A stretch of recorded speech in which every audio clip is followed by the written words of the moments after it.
Howdy folks, hope you're doing well on this hot as hell day, or at least in Texas it is. Maybe you're smart enough to be somewhere cooler. So anyway, get right to it. I realize we're all tired of seeing endorsements, and I also realize that I'm currently a polarizing figure to those who are aware of my existence. So for expediency, I'd like to combine an apology and an endorsement in the same post. If you only care about the endorsement, cut to probably about halfway through the videos where that's going to start. So I'll spare the laundry list of what I've done in the movement and just say that I've been very active. However, I'm new to the inner workings of the party, as I only really became what you guys would call an activist about a year ago. Now, the only reason you are even seeing this post at all is because of the LP's bad messaging. I wasn't involved in the political side of the party. I was comfortably recruiting military votes by the droves, as much of our military really isn't even aware that our party exists. I only discovered it myself in 2011. When I was made aware of what Arvin was saying, like many, I hit the ceiling. It wasn't long before my recruiting of new votes was more of a hassle than it was worth, and I became left with a big time gate.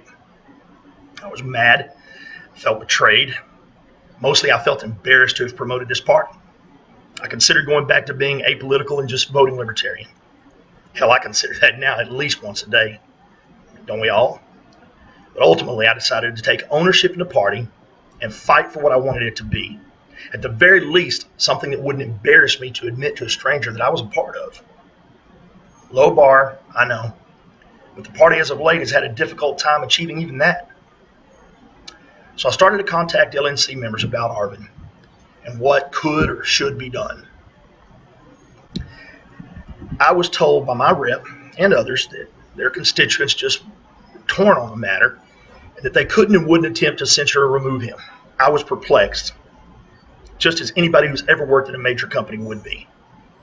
This representative has brought great embarrassment down on the organization that he represents, and now he won't face any consequences. So next I discovered how convention works. Had to become a delegate. This was no easy process given that my county had never been organized. I did the precinct, county, district, and state convention cycle. I became a delegate to national and was elected to the SLEC. I am now ready to cast my vote to remove Arvin and fulfill the goal I set a year ago.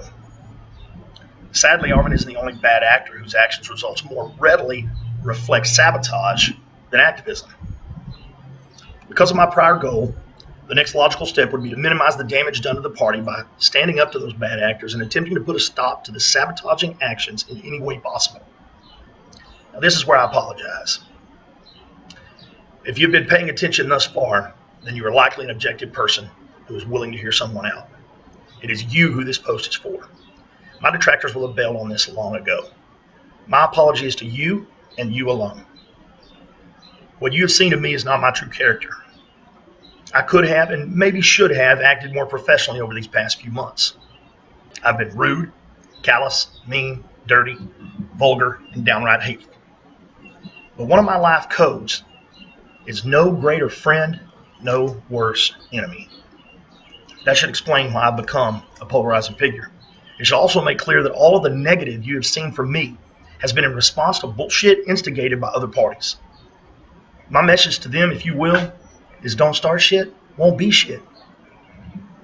I take no pride in my actions. I only wish you to know that I feel many of them have been necessary. Some jobs are just dirty and there's no way to get them done without getting dirty. It just is what it is. I've never backed down from a bully. I don't intend to start now. Now, I know some preach that walking away is the correct method, and it may be for them.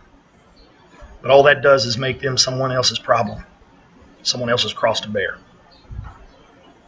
So if you're not one who instigated with me, then I am truly sorry I have caused you any distress due to my actions. If you have instigated with me, you know that I don't back down. And know that ain't going to be changing. Sadly, even many on the LNC aren't above being snarky and completely unwelcoming to new folks. And I think the following quote really sums up my position on the matter. I can't stand rude behavior in a man. I won't tolerate it. Captain Woodrow F. Call. Now on to my endorsement. Given what I've just said about how I came to be active in this party, there is no way I can vote for Nick, given his choice to do nothing as a leader when it is my opinion that a leader should have taken a stand. Sometimes you just can't sit on the sidelines. Further, when many activists tried to discuss it with him, he chose to ignore them. He refused to respond, but he did not fail to like Arvin's posts. That is the rude behavior in a man that I mentioned before. And effectively, my choice to work to remove him from office is based on my lack of tolerance for that level of petty behavior in a man, let alone one who is supposed to be the figurehead of our political party. However, given that he has been competent at the basic functions of chairmanship, I wasn't too concerned if we didn't replace him.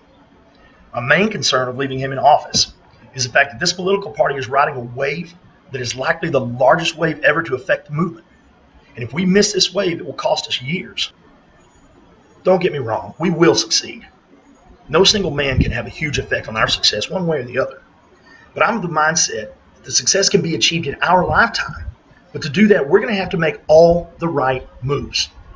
There's little room for error. So I looked around. Who's running? Two possibles I saw were Josh and Alicia. My decision was easy. Josh wasn't ready yet. He was too busy arguing with the people who were attacking him all the time. He hadn't been on the LNC before. Alicia had. Alicia's a lawyer. She works on ballot access. On paper, she's a shoo-in. So I started to pay attention. And then she turned petty. Worrying that she was going to lose all support, I commented to her on one of her threads, something along the lines of, I can't vote for you if you continue to act in this manner, and I'm betting a lot of people feel the same way. To which she responded, you were never going to vote for me anyway. You're just one of Josh's boys. You're always defending him. Now this is where she made a major error in her evaluation of my character. My defense of Josh had nothing to do with Josh. It had everything to do with the fact that I don't tolerate bullies and liars. That doesn't change depending upon whether or not I respect the victim. So she lost me at that very moment. Just prior to this happening, Texas convention had passed, and I'd had a chance to speak with Josh in person. I waited until I got the chance to speak with him alone.